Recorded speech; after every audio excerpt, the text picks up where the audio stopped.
कि आने वाले एपिसोड में कहानी एक नया मोड़ लेने वाली है।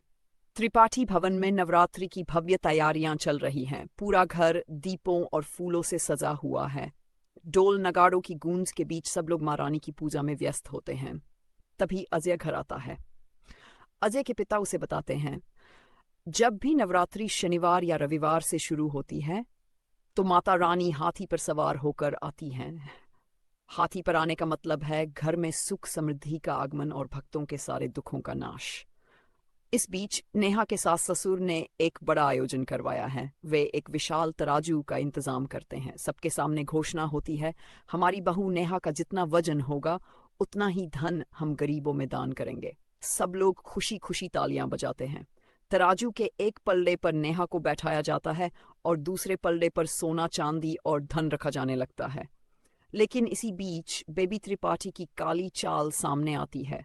उसने पहले से ही तराजू का एक पलड़ा ढीला कर दिया था ताकि नेहा नीचे गिर जाए और बुरी तरह से चोटिल हो जाए। अब कहानी में सबसे बड़ा सवाल यही है, क्या समय रहते अजय अपनी पत्नी नेहा को बचा पाएगा, या फिर संजय आएगा नेहा की मदद करने, या नेहा के सास की ये चालाकी कामयाब हो जाएगी? इसका खुलासा होगा आने वाले एपिसोड में। बने रहिए हमारे साथ और देखिए पहले प्यार की के रोमांच।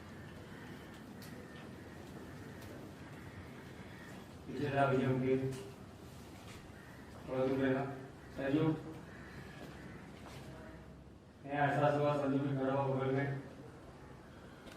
अजय देख, मम्मी को देख। ये क्या है? मम्मी, पापा, ये क्या है? बड़े पंडित जी ने एक रस्म के लिए बोला है, और वैसे भी इस साल माता रानी हाथी पे सवार होके आ रही है। लेकिन माता रानी की सवारी तो शेर है ना। बच्चों, आधुनिकता के साथ साथ थोड़ा संस्कृति का ज्ञान भी होना चाहिए। हमारे शास्त्रों में लिखा है कि अगर नवरात्रि सोमवार और रविवार को आए तो माता रानी हाथी पर बैठकर इस धरती पर आती है।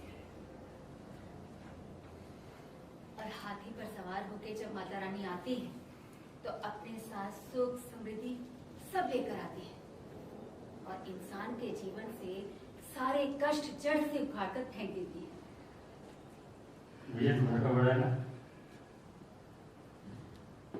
विजय, तू घर का बड़ा है ना, तो ये कपड़ा तुम्हें उतार दे। जी मम्मी जी। मोती का उसने